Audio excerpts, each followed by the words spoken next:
So welcome back for this last session. This is a session about online learning. So I think it's very apt that as a computer scientist here I am. Online learning, you need computers and here are the computer scientists. So of course, as we all know, online, there are many more things which are now available online than were there a few years ago, and everything is new compared to say 25, 30 years ago when there was no concept of online information. So it has changed not only the way we learn, it has even changed what we learn, how we learn it, why we go around learning it, where and when do we learn it. And in this session, we are going to discuss various such issues. So my colleague Amritanshu Prasad is going to discuss some ideas about online learning in the realm of mathematics. And I think in this session, we would encourage interaction not just at the end of the talk, but I think even during the talk is what Amritanshu would look forward to. Yeah? Thank you, Meena, and thank you, Raghavan, for organizing this event. It's a bit embarrassing to be up here telling young people how to learn mathematics online. They probably already know a lot more than I do. Therefore, I'll probably say a few things and then I would invite you all to share if I have left out things which you find very useful, to share it with the rest of us so that we can all benefit from it. So things have really changed a lot over the last 25 years, as Meena said. So I was watching this movie, The Life of Pi, and it's really drove home to me, how much things have changed.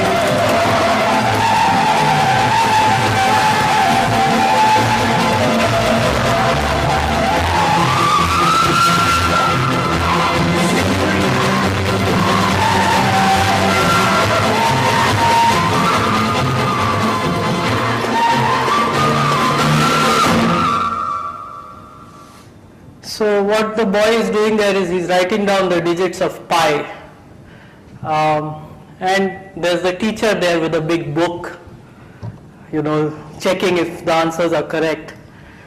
And suddenly you realize, wow, things have really changed. That was 25 years ago, I guess, or so. The narrator in this movie seems to be about my age, maybe a little younger, and he's talking about his childhood when he was a kid. So now, of course, we do something like this. What you see here is a Sage notebook. So I want to time my thing, and here what is the main command, which says numerical approximation of pi to 10,000 digits. So how long do you think this should take? This is an ordinary laptop. Any guesses? 0.1 second. Okay, so let's see.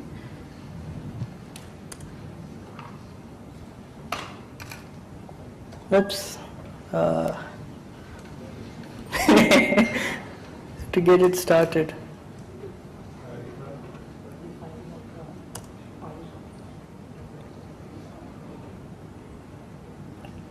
For some reason. There it is. Okay, so here it is. I've got the CPU time here. And it's 0.006515 seconds. So we don't really need these books which list digits of pi. It's cheap to do these things. I mean, a cheap laptop with the Sage, what I'm using is open source software which is free to download and use, and just 6 milliseconds of time, 6 or 7 milliseconds of time on a fairly ordinary CPU is going to do this for you. Alright, so when I was in school we had to do stuff like this. This is the book Loney's Plane Trigonometry, right? So we had these problems like secant. Let's look at problem 20 here. Secant square A times cosecant square A is tan square A plus cot square A plus 2. So, well, if I want to know whether it's true or not, again, I can just also do it on Sage. So what I've done here is I've defined x to be a variable, And here I've written the left-hand side of the expression minus the right-hand side of the expression. And I ask it to simplify. And it says 0. So somehow these algebraic manipulations, reductions of one form of things to another, what does this show really? What is it that we should take home from here? That these are not operations which anymore require intelligence. They are things that can be done routinely. But the way things have changed is now it's important to understand how these things are done. So both these things you may want to know, how did Sage do that? How did it compute pi to 10,000 digits in so little time? And how did it, you have these two trigonometric expressions, the left-hand side and the right-hand side of this thing. How does a computer know if they're the same or not? Or you could take this difference. How does a computer know whether it's 0 or not? So for this problem, there are canonical forms. For the first problem, the stuff gets pretty sophisticated. But just to start with, you could try coming up with an algorithm. There are algorithms more than 1,000 years old. People have been trying to compute digits of pi, including in India. And these have been refined, of course, but you could try to compute tan inverse of 1 using a power series expansion and get pi by 4. But that's going to be very slow, so you need to work harder for doing these kinds of things. And we had a talk earlier on Grosvenor bases, so that's also implemented in Sage. Here I construct a ring in 4 variables called A, B, C, and D, and I construct this ideal, and I can automatically write down a Grosvenor basis. I think here Sage uses something called Singular, which was an previously existing software. What's QQ? QQ is the field of rational numbers, and the order you can see is Lex, which stands for lexicographic.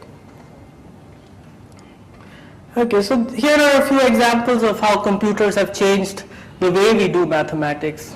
There are also a lot of resources which mathematicians often use in everyday things. Say, well, this didn't actually happen to me, but there you see an integer sequence.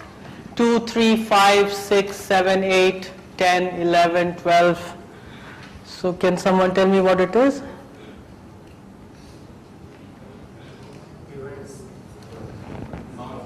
Non-squares, brilliant, yeah, that's what it is.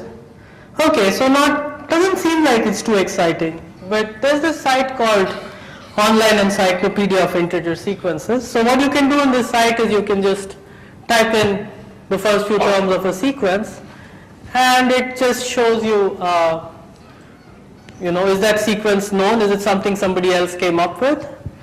And it also gives you a lot of interesting information about this sequence. At the outset, I would have thought that this is not a very interesting sequence. It's just the sum of it's just the non-squares. But here's a comment. Note the remarkable formula for the nth term. So there's a formula for the nth term of the sequence, which is n plus floor of half plus square root n. There's another one which is n plus square root of a floor of square root of n plus floor of square root of n. So gets you thinking, right? So what kinds of sequences have such formulas? Or you could formulate the question another way. We have the sequence of squares. Its complement has such a formula. Of course, we know that the sequence of squares has such a formula. Its complement has such a formula. So here's another interesting class of sequences. You take the complement, when does it have a formula of this sort? So there was a nice paper that this led me to look at. So this paper by Rice and Silberger, Generating Non-Powers by Formula, and here you'll find a formula for numbers which are not nth powers.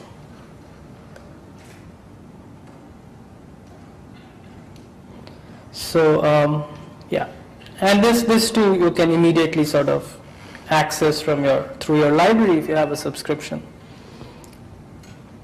Okay, so that's the Online encyclopedia of integer sequences, which I I'm not sure because we do have a subscription to many of these things, but it's the Mathematical Maths magazine, I guess.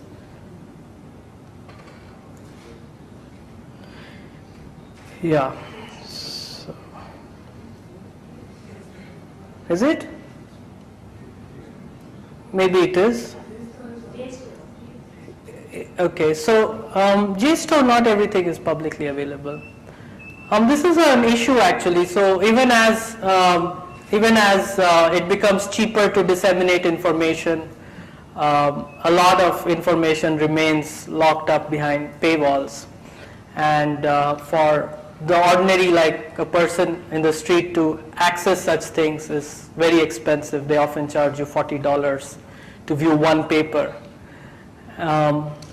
But we have a library here which is open to all public. Just come in with your university ID card. You're free to browse. You can take printouts for a nominal charge. And also from the side of mathematicians, many of us are quite proactive about making all our publications available freely online. So here's a resource we use to do that. It's called the Mathematics Archive. Well, I guess it has physics too, and some computer science as well. So this is a website where pretty much, in my case at least, any mathematics that I write up for publication first goes on this site, and while it's being refereed and so on. And once it's accepted, if there are any corrections, they're also made and they go on this site. So if you are unable to pay for any article that's published in some fancy journal, you can always get a different version from this site.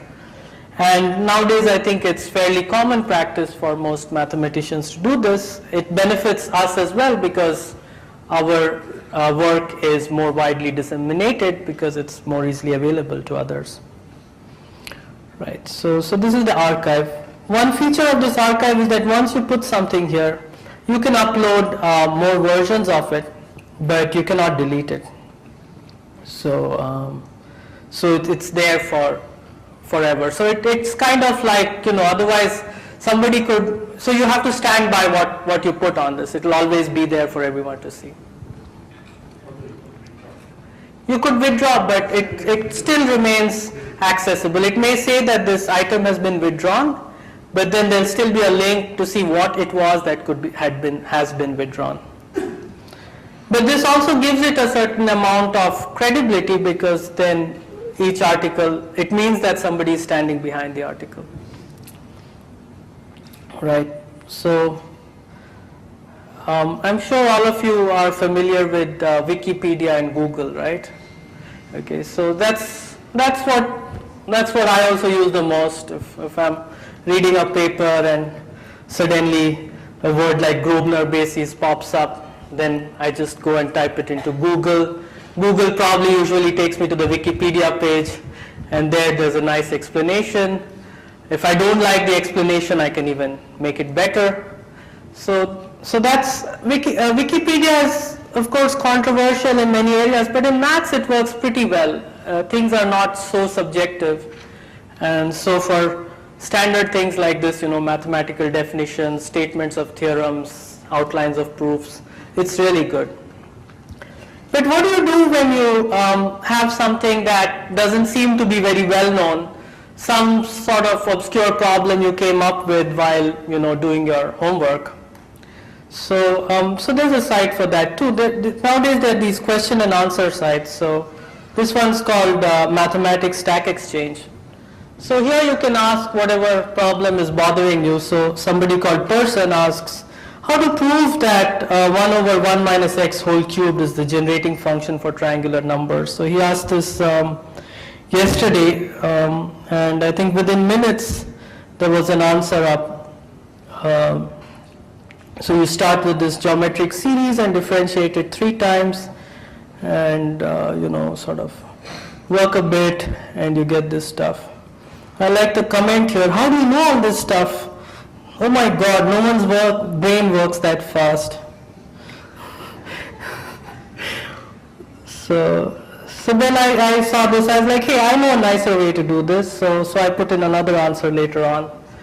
And it's fun. It's fun both asking questions, you get answers very quickly. It's also fun answering questions, and sometimes, people criticize your answer, suggest things to make it better, and so on. And so here there were actually 3 answers. So he got 3 different answers from this website. If you hunted hard in a book, maybe you'd get 1 in most books. So this is kind of for more elementary mathematics, homework questions and stuff like that. And there's another site for so-called research level mathematics. So it's called Math Overflow. So there's a lot of advanced stuff, research stuff about categories and logic and whatnot. So these are the main crowdsourcing sites that I know of for mathematics. All right, so let's move on to so maybe any other sites you'd like to recommend in this thing, like crowdsourcing sites for math. There are also ones for computers programming. I think this Stack Exchange stuff started off as a more of a computer thing.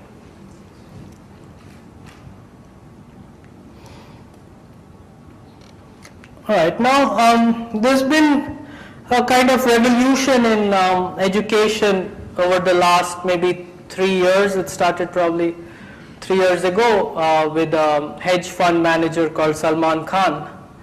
And he had some relatives, he was in the US, and he had I guess he's a Bangladeshi origin guy. And he had some relatives who wanted help from him with maths. And he started making these screencasts where he explained simple math concepts, and and then he started uploading these videos and putting them on YouTube, and they became hugely popular. So now there's this thing called the Salman Khan Academy, and they actively do a lot of stuff. He has hired a lot of people to help him out, and he has quit his earlier job of being a hedge fund manager. He says that with so little effort, I can benefit so many people so easily. There's no better way I could be spending my time. And I've looked at some of these tutorials. They address down to earth simple things in a very, very, very down to earth style, a step by step, help on various things. So that's something that people have enjoyed a lot and found useful. And then there was this guy, Sebastian Thrun from Stanford University. He said, well, why don't I teach my course online? And these things have been around for a while. MIT has been putting up lectures of courses on their website for a few years. I'm sure there are people who have been doing it even before that. But this thing that Sebastian Thrun started, the course was, I think it was really attractive how to design your own self-driving car. These cars are actually running now in some states in the United States. So these are cars that computers drive, and the driver just sits there. And so the course is really about artificial intelligence. And he started this course, and rather than just recording a 1-hour lecture and putting it on the internet, the structure is quite different. So these courses typically consist of a 3-minute video or 2-minute video, and then there's a pause where you answer some questions. It's not so much for evaluation that you answer these questions as to just keep yourself actively involved in the material. And the questions are essentially comprehension questions, and then at the end, after a bunch of these things, there are some homework problems. And nowadays these courses all come with discussion sites where you can discuss your doubts. They are usually moderated by teaching assistants. And it's reached a point where suddenly people are asking, why do we need universities anymore? Certainly in India, where there are a lot of students and very few good universities and teachers. This is obvious, like just look at the demand that there is for seats in even halfway decent universities. And here it's really a boon to students because firstly, teachers are often not paid very well in Indian universities, and it may not always attract the best talent, though there are a lot of good teachers, and there's no substitute. There's really no substitute for a good teacher, one-on-one with a good teacher. But then you do have access to all this material. So, so some of the three big ones. So this is Udacity. This is where I think Sebastian Thrun started his artificial intelligence course. There's still something here. Artificial intelligence for robotics. Mostly mathematics, computer science, physics, right? So in fact, a lot of computer science. The courses are really good. I took one, well, about half of it I took. It's really good. There's edX, which I think started off, so it has MIT, Harvard, let's see who else.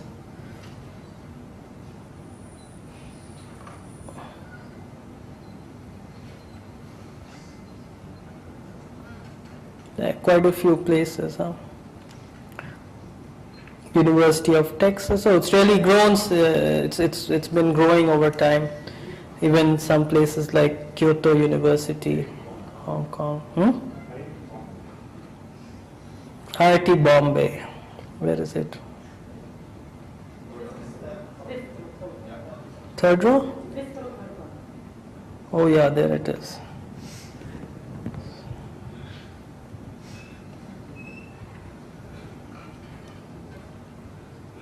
Well, so far there are no courses. No, but I think, yeah, so I think it's just a matter of time. Science and cooking. Top chefs and Harvard researchers explore how everyday cooking and haute cuisine can illuminate basic principles in physics and engineering and vice versa. I don't know that people taught such courses before these MOOCs became available. It's also an opportunity for teachers. You can suddenly reach out to, like, where I could here reach out to maybe 20 people, or if I'm lucky, usually I'm teaching a class size of 5 here. Suddenly you're able to reach out to thousands of people. So, and it's not so difficult to actually set this up, though I must admit I haven't really done it yet, but the technology to set up your own, so these are called MOOCs, Massive Online Open Courses, is pretty, it's essentially free. You just need, on our existing infrastructure, we have a server, we have, we have a cameraman and a media assistant, so that kind of help is definitely good. So with that kind of stuff, you can easily set up these things yourself. There's ready-made software which you can install and host these things. So the third one is Coursera. This is, I think, now the most prolific one. So here you can see the history of rock part 2, introduction to mathematical philosophy side by side. Algorithms, design and analysis. So here too there are some, so here again there's a huge number of partners.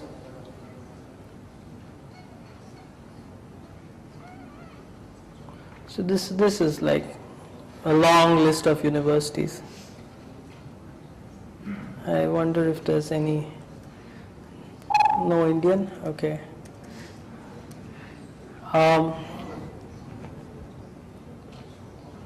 Wow, but they're definitely from many different countries, right? There's École Polytechnique in France. There's Hebrew University of Jerusalem. So it seems to go across continents, languages. But closer to home, of course, we have this thing called NPTEL. This has been an initiative of the Ministry of Human Resource Development. You can see the sort of different aesthetic of Indian web design. But no, but there's a lot of nice stuff here. For example, this course is by one of the earlier speakers today. So they are also doing a lot of, recently new IITs were opened, and they've also been sort of teaching courses across. So the new IITs initially didn't have enough faculty members, so people in Chennai would teach courses in IIT Hyderabad and so on. But this is also a very nice initiative that they've taken. Now once you teach a course, it's there. You don't have to teach it again really. People can take it whenever they want, and I think it's very popular with students. Well, we have our own thing, not quite so fancy yet. We just put videos of our own, many of our own events. For example, this very thing is being videotaped now, and probably like tomorrow it'll be up on the website. And some of them are, well, you'd think it's very specialized, but some of these things do get quite a few hits. So these are our most popular videos. And it's still, I mean, we need to work on this. It's still not very well organized, but somebody needs to put in the time to do these things. And I have my own channel where I put up stuff occasionally. So this is mostly stuff on representation theory, but it's nice that, the stuff that I do is reaching out to more people. Right, so what other resources do mathematicians use? This one unfortunately is behind a paywall again, but if you walk into our library you can use it.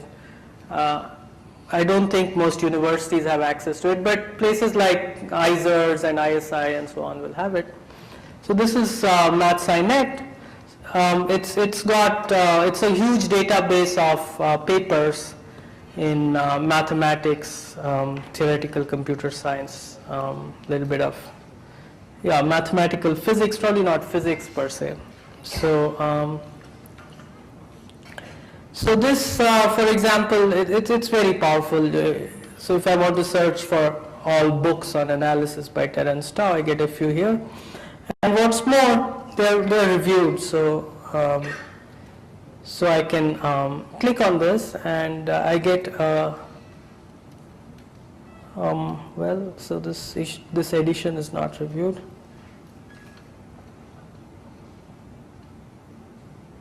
Yeah, so this review is just a publisher's description, but often there are more detailed reviews done by mathematicians, and many of us ourselves are regular reviewers for these things. So periodically you get a bunch of papers from them, and just something to help people find out what the book or paper is about. And this thing is done by the American Mathematical Society, which is a not-for-profit organization. There are similar products out there, like Thomson Reuters has one, and Elsevier has something called Scopus. But for mathematics, I found this to be the most comprehensive, well-designed one. It has other cool stuff, like let's look for me.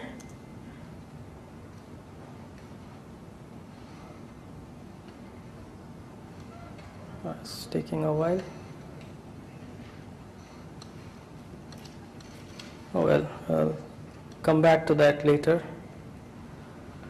Okay, what's exciting in mathematics these days? Did somebody talk about this? Bounded gaps between primes? So, well, while we're at frontiers of mathematics, I might as well talk about this. 2 weeks ago, so that's the time scales that we talk about nowadays, Yi-Tang Zhang announced his result, establishing that bounded gaps between primes occur infinitely often. So, so not to say that that the gaps between primes are bounded, but given a bound, say 70,000, there will be 2 primes within 70,000 infinitely often. Okay, so with the explicit upper bound of 70,000, given for this gap. And since then, there's been a flurry of activity in reducing this bound, with the current record being 4 million, oh, it's not 70,000, 70 million, sorry, order of magnitude away. So 4,800,000. But likely to improve at least by a little bit in the near future. And what is this polymath proposal? So this is a collaborative research project involving often hundreds of mathematicians and amateurs too, who work together on different aspects of a problem and try to solve it. So there's some more going on here. Randomized parallel sorting algorithm. This one was started by Terence Tao. This one was started by Gil Kalai, not sure. So here's a discussion of future projects. So this is pretty much, it's a sort of a comment sort of forum where people discuss things. For the bounded gaps between primes, they've also set up a wiki page. So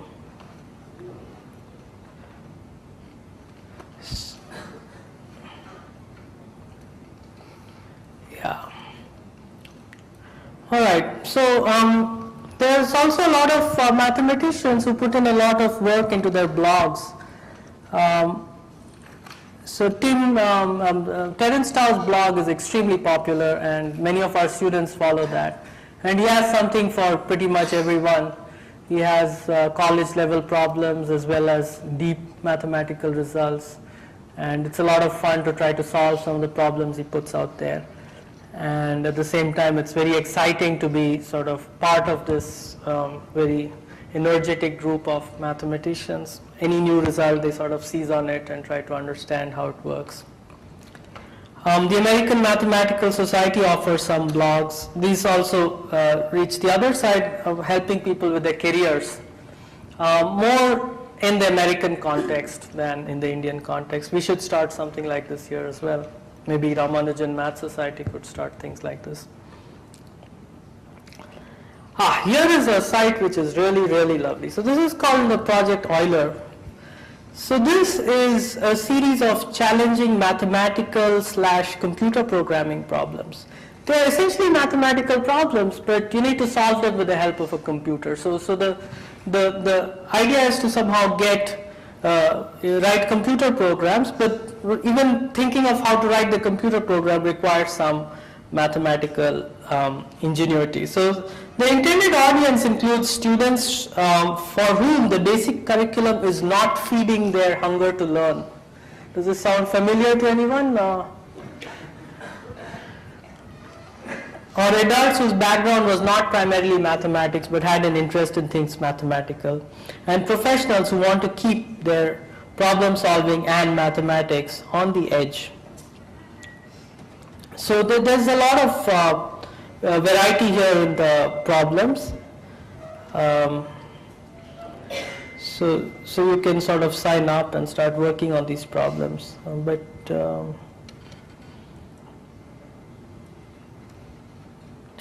These are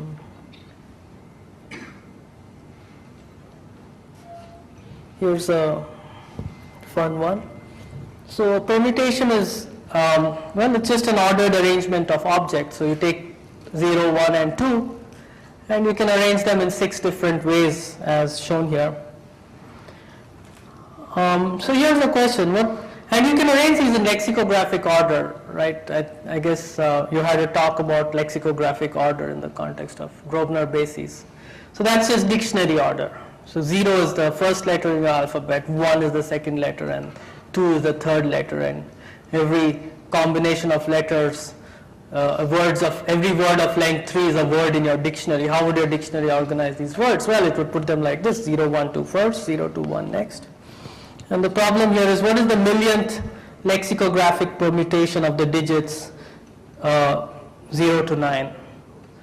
So this is something that you wouldn't really want to do by hand, but even to do it by computer, you probably wouldn't start, well, that's one approach, but I don't think, I actually don't know how long that would take, but it's possible to write a computer program, which itself is quite interesting, that given a permutation, what is the next one in the lexicographic order? And you could start listing all of them. Or you could just somehow create all of them and then sort them. But what it's really asking is to do that without, creating this huge 1 million permutations of, permutations of 0 to 9. So that's 10 factorial things. That's pretty large, right? So,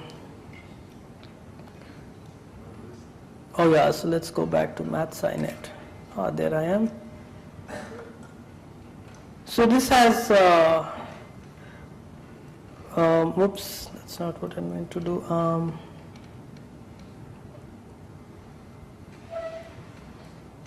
Collaboration distance. So you can find out your collaboration distance from any other mathematician. So how's that work?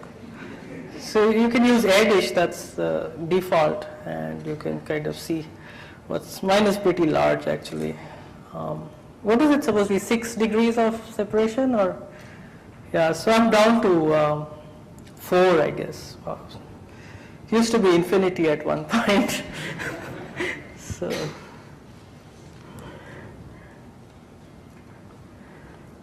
All right, so that's, I guess I could go into a lot of individual blogs and popular YouTube channels, but maybe I'll just now leave it open to the audience to suggest resources that they use which I may have omitted in this presentation. If there's something you'd like to share, it would be a nice thing.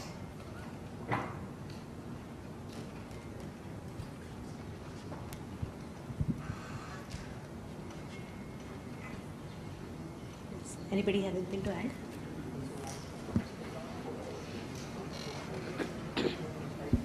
I am an active member of this site called AOPS, which is Art of Problem Solving. So that's basically an Olympiad.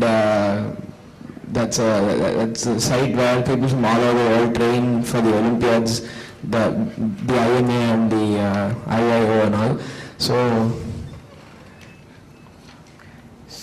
you're a member of Art of Problem Solving, and yeah. So you must be in school still, or? I'm still in school. Still in school, and so you're interested in Math Olympiad type problems. So here it is, Art of Problem Solving. Community. Okay. So they have this. So it has college level. I'm just repeating whatever you say for the recording. It doesn't pick up. So don't mind if I just. So it also has some college level mathematics, and it has online classes. Right. So this looks like a totally Indian thing, is it? No, it's. Oh, okay. Oh, Western Association of Schools and Colleges, accredited by, not sure what. Okay, so this looks really nice. Mathematical tapas.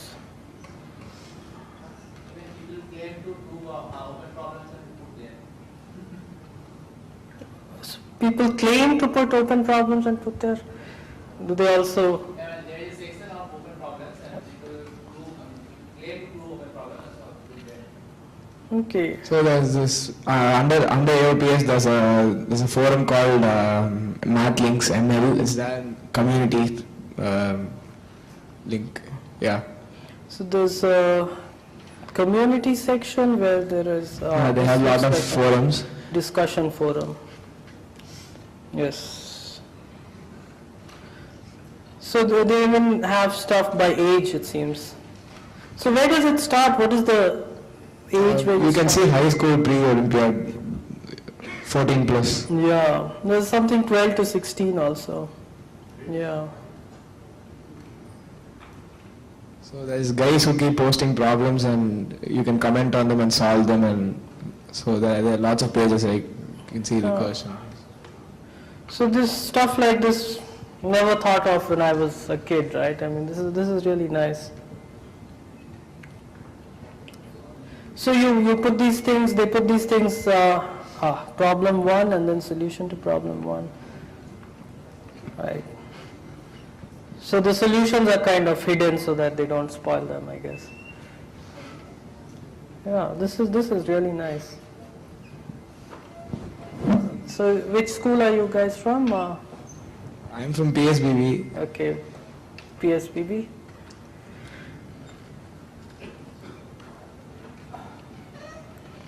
Is there anything else you'd like to share? It's just right behind you. There's Oh. go ahead, there's yeah. something else called physics forums. Right. It's mostly about physics, but they also discuss a lot of math there.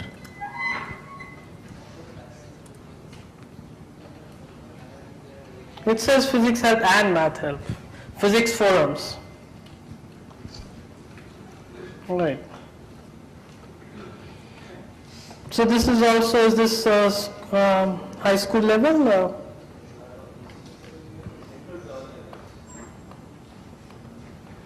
At all levels, so maybe even MSc level and discussion community. So so is this again like AOPS? Is it like run by basically the people who use it? Yeah, it's more like Stack Exchange, mostly crowdsourcing. Okay, crowdsourcing side. So there's a website, it's not primarily mathematical, but there's a website called Quora, Quora. Oh yeah, I've seen this. Yeah. So, I mean, there are people who post, it's basically, it's a mixture of Facebook and Stack Exchange, actually. So there are lots of people who post mathematical questions and answers, which are actually pretty good when you read them. Oh, but you have to be at least 13 years old. All right, I need to sign in to see this. Yeah, that is a problem with Quora, but... But I can kind of read. How do Indians feel about the news that Prince William has... There's a close and read button, like top, bottom, left, right. oh yeah, great, okay, wonderful. Okay, so we'll have to censor this It's video actually now. very general, it has lots of topics. Right. Okay, so this is like more like Facebook, but you're saying it has a lot of The Indian page, Yeah. page on India, you could actually You could go to the page on mathematics, so that would have... Oh, okay, I see. You think there's one called mathematics? Oh yeah. Okay, so it's actually gotten filled with bad jokes recently. But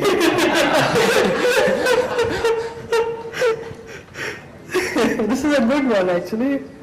If PJ is poor joke, what is P plus IJ? It's a complex poor joke. And you didn't laugh because the joke part is imaginary.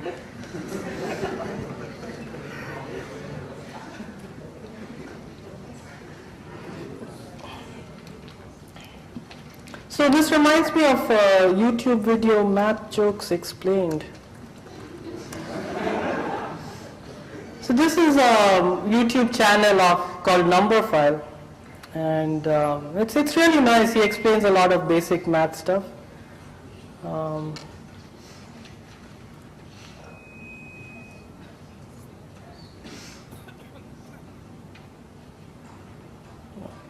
There's some audio. Man walks into a bar. He asks for 10 times more drinks than everyone else. The barman says, "Now that is an order of magnitude."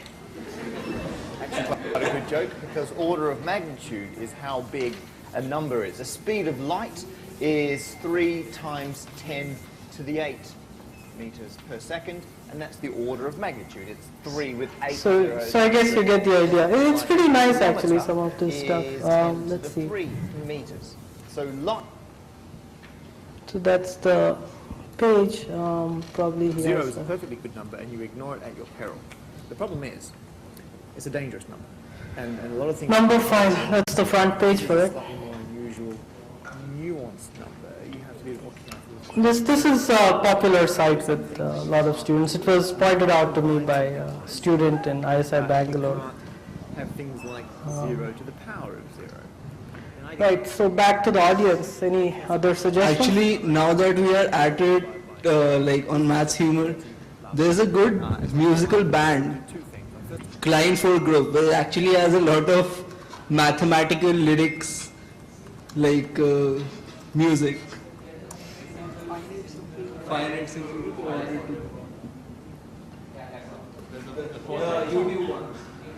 Oh, the YouTube one? Yeah.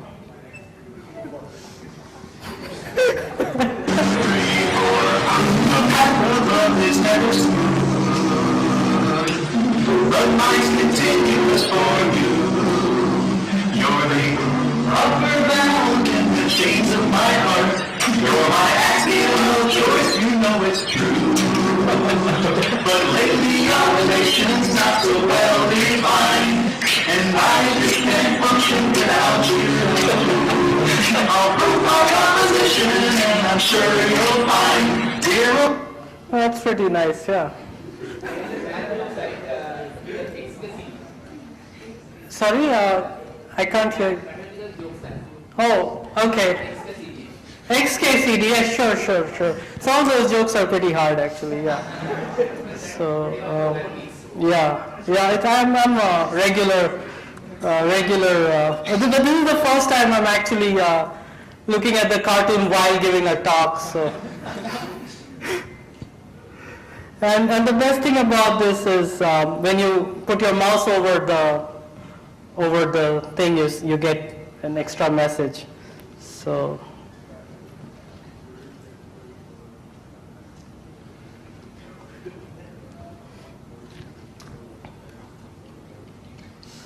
realistic criteria. There's also something called abstruse goose, which seems to be quite popular, right?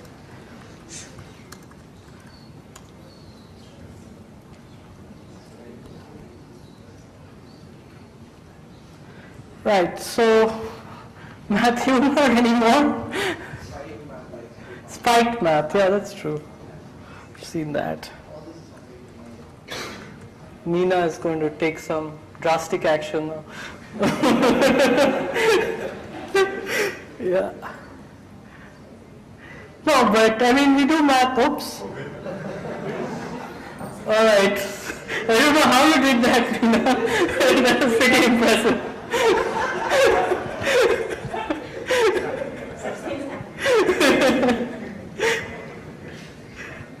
Okay. So, any other? There's a page by, there's a YouTube page by this person called Victoria Hart. Yes, Victoria Hart. I've seen that. This is Incidentally, she works at the Khan Academy, so. Yeah. So VI Hart, right? yes. So she does these math demos. Also as a math stuff. musician. Yeah. So this is really nice stuff.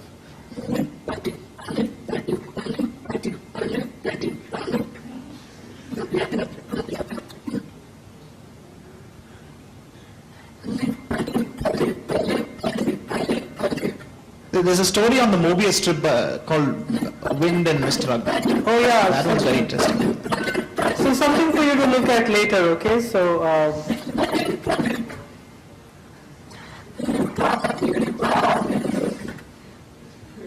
it seems very intriguing. So yeah, this one, right? Music box. Oh, there's so many of them now.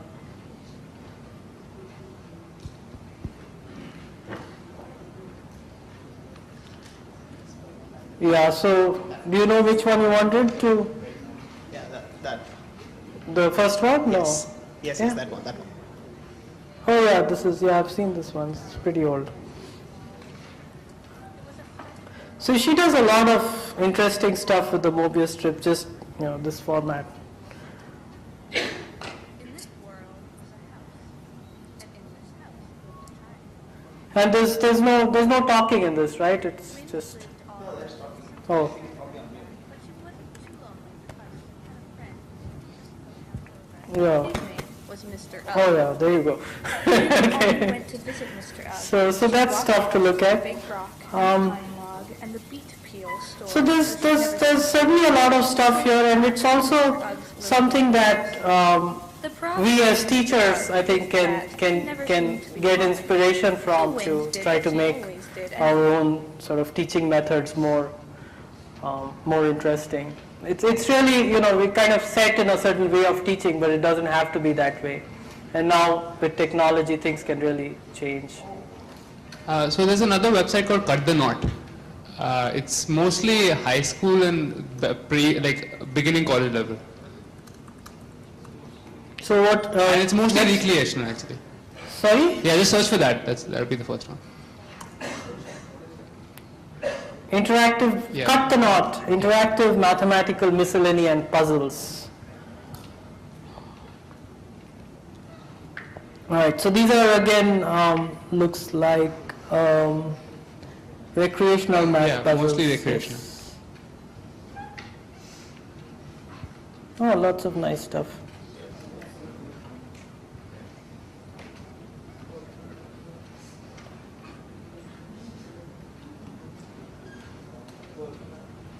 Oops. Well, not running Java here, so.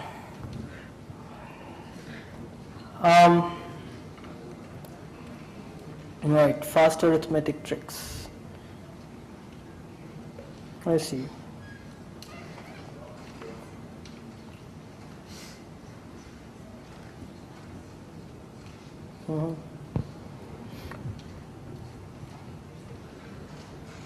Right, so cut the knot. Any other suggestions? Yeah, so you told us about Sage, but there's one site, if one is feeling a bit lazy and wants to just offhand calculate a few things. So there's Wolfram Alpha, so oh yeah, that's... There's also, so there's Wolfram, that uses Mathematica.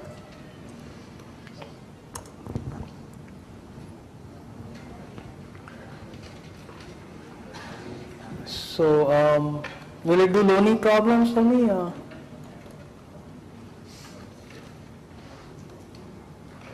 Well, let's try something simpler. Does it do formal stuff like this?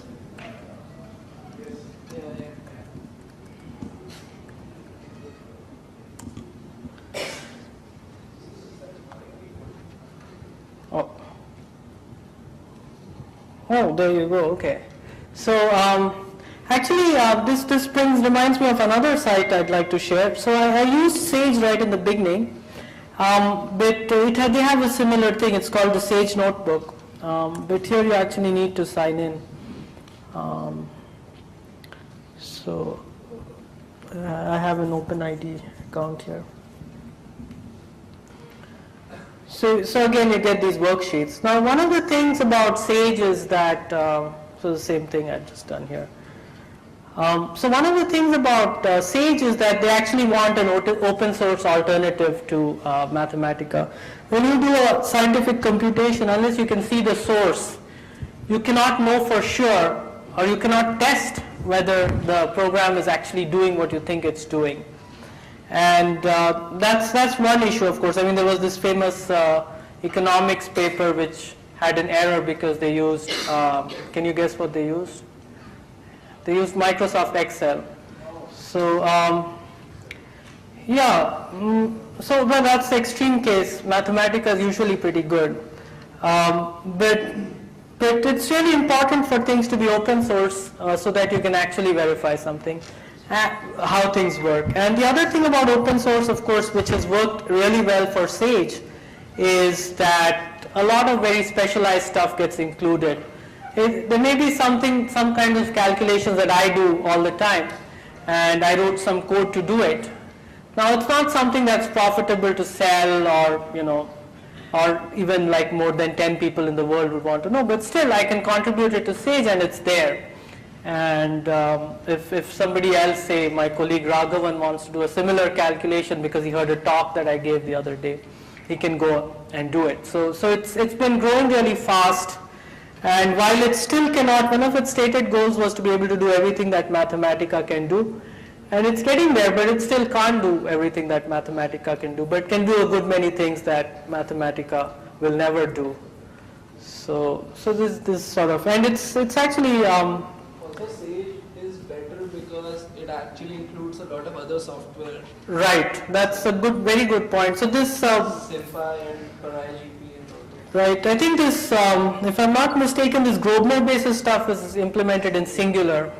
And in fact, if you have Mathematica installed on your computer, you can also call it through Sage. And the nice thing about Sage is that the programming language it uses is Python. So it's a really nice language to write code in. And the documentation is also really good. They have a good system out there.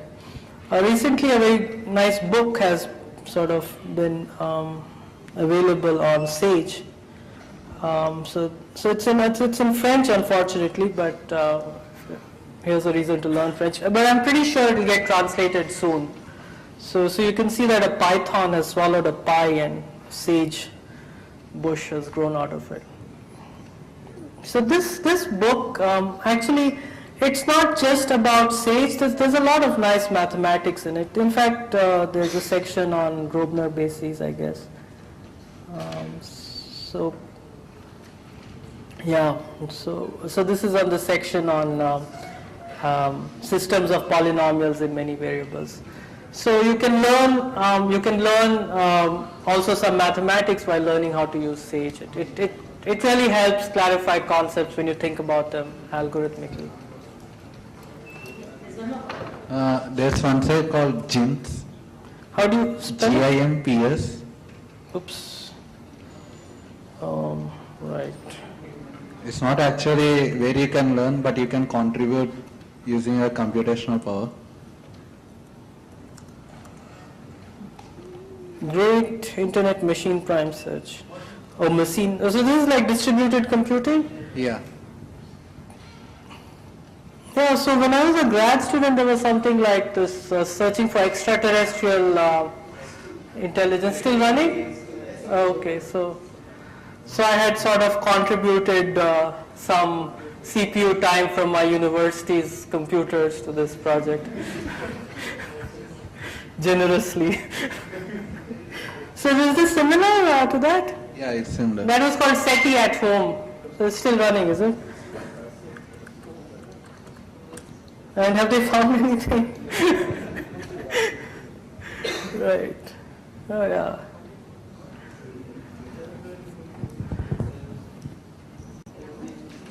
Another side of algebraic computational things, that is MAGMA. Algebraic computational? No. Side name is MAGMA. Oh, Magma. Oh, right. Magma is, in fact, Magma computational algebra system. So this is an Australian product developed by, I think, a lot of people in Sydney. And I have used it a bit, but now I've been seduced by Sage. But I guess it depends on what your specialization is.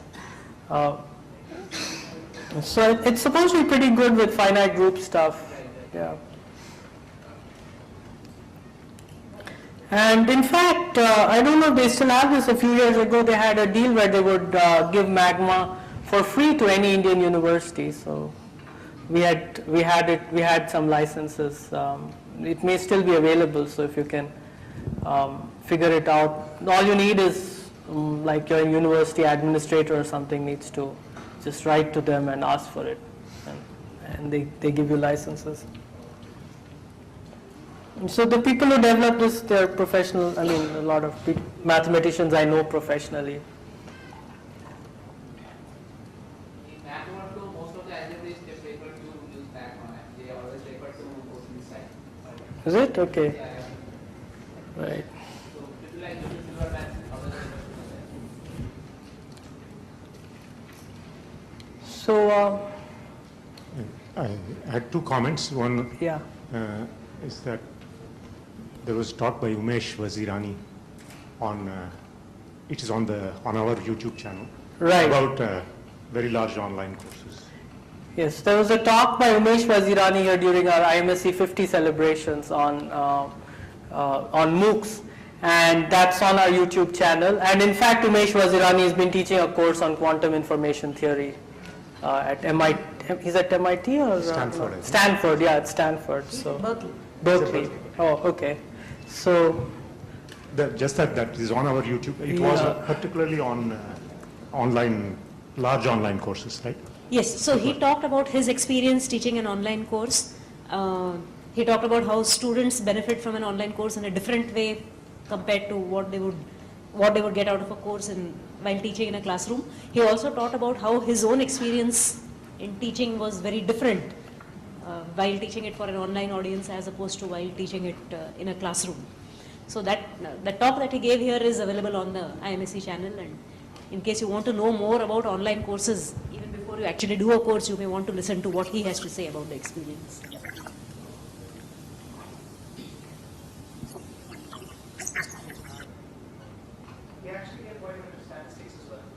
yeah. So one of the things he said was that most people drop out when they start a course. I'm guilty of dropping out of MOOCs. I've not completed a single one, but I must say I've usually learned quite a lot from them. So usually, so in my case at least, it was like I needed to get started with some project and I needed some basic knowledge. And once I got that, I dropped the course. But that doesn't mean that I didn't benefit from it. So Sebastian Thrun was reportedly said that a lot of students stopped coming to class because they said that the online platform was actually working better for them. So, And the other comment I want to make is that again on our YouTube channel there is this talk by Oysterle, again. Where it talks about many simple open mathematical problems. So that may be very relevant. That's our most popular talk. This is our most popular video. So some simple open problems in mathematics by Joseph Oysterle. This was a lovely talk.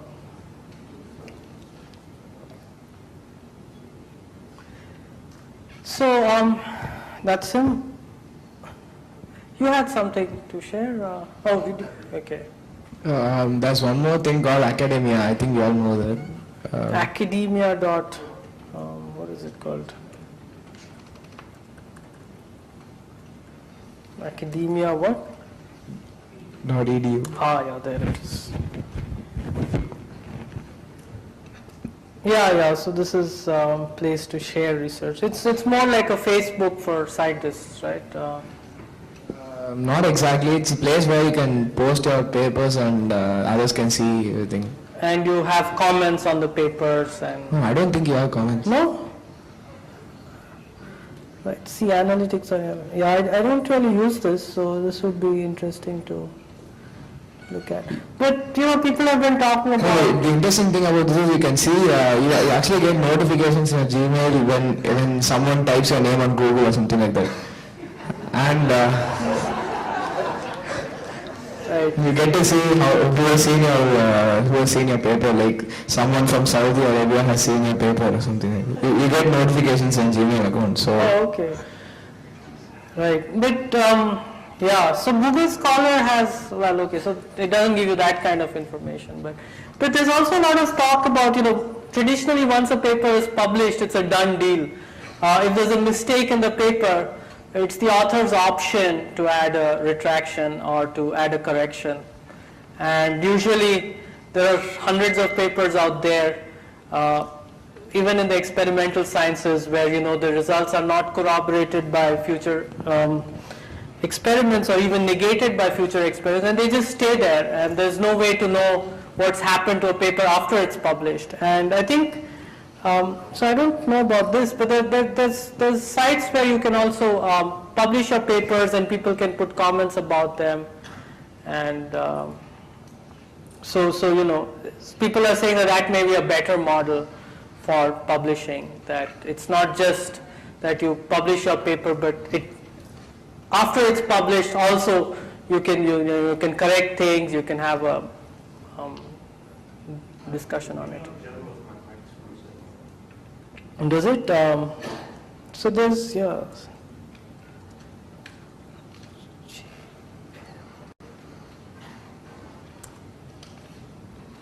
Yeah.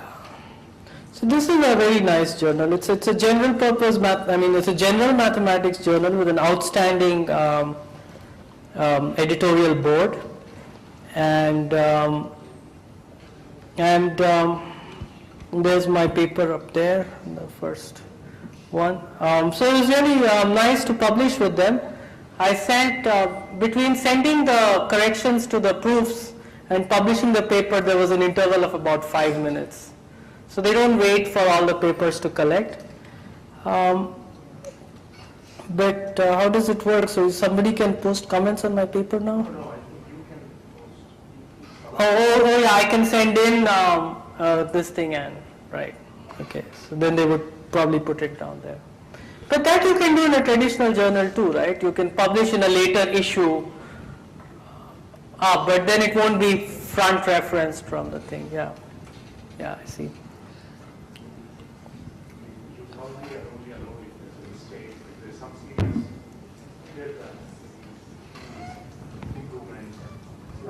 Oh, okay. So improvements are also can be posted on these things.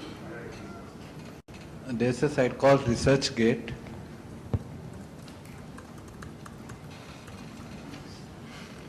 It is similar to academia, but here you can even contact the authors and you can ask the further inquiries. Right. So ResearchGate. So it's again a network. It's sort of based on a networking kind of principle. You can even request the authors to send you a paper if your paper is not available in the freely. So let me just try to figure out what. So where do I click if I'm not a member? I have to sign up, is it? Yeah. Okay, so this is something to look at later. Thank you. Any more? There's a recent website called Selected Papers Network. Oh yeah, that's right. Isn't Timothy Gower's? Yeah.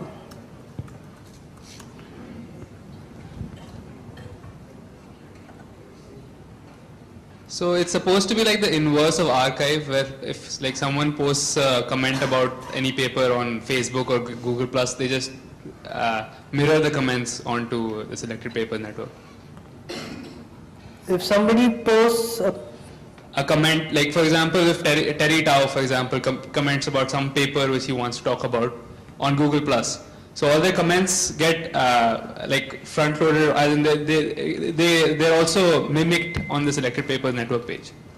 So comments from various websites get aggregated here on the Selected Papers Network page. So let's see, how do we see a sample?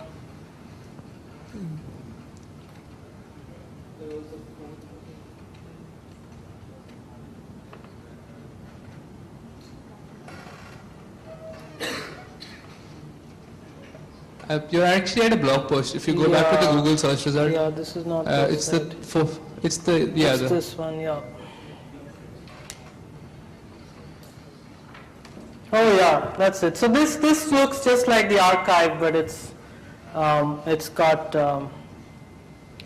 it's sort of got an overlay for each article, I guess. So let's see.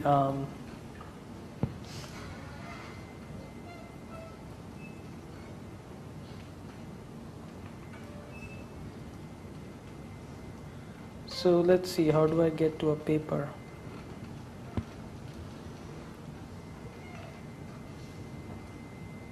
There's a search at the top right.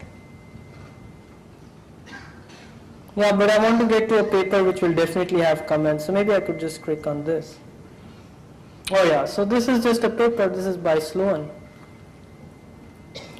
And here's the discussion that. So this looks just like the archive page for the paper. In fact, this is the archive page for the paper, and this is the selected papers page for the paper.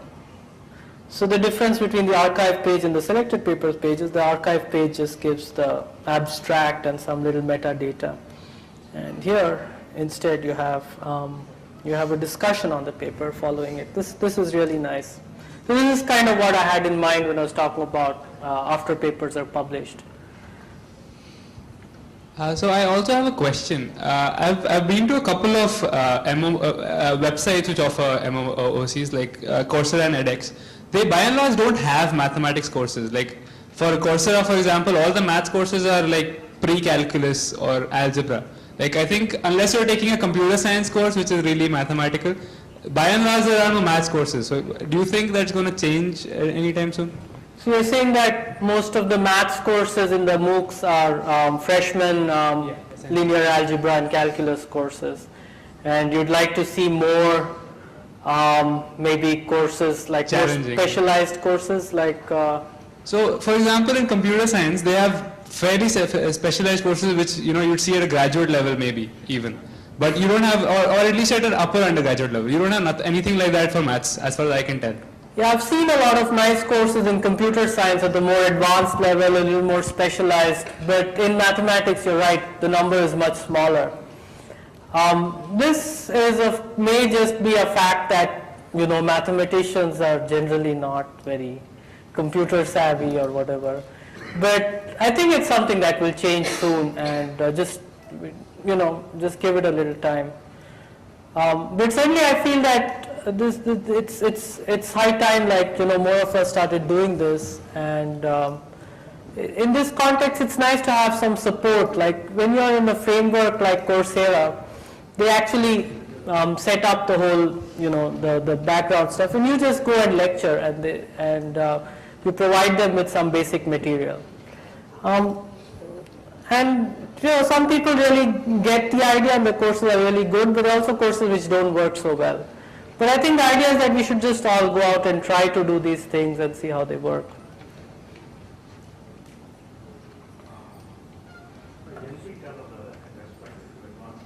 Yes, NPTEL, as Raghavan says, does have the kind of courses that you're talking about. As we saw, in fact, one of them.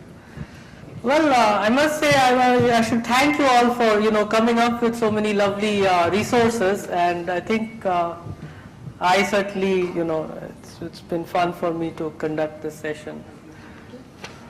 So let's thank Amritanshu for having given us this very nice overview.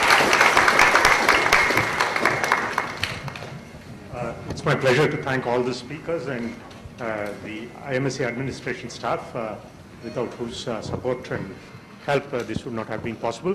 Thank you all for coming here. Hope you had a productive 2 days. You learned something, you're excited about something. Please do give back your feedback forms. There will be tea outside with snacks. It's a high tea with sweet and some savory. So hang around and feedback more. And there will be, if all goes according to plan, there will be a similar program next year. Maybe you will still want to come, or if not, do spread the word among your friends. Thanks a lot for coming.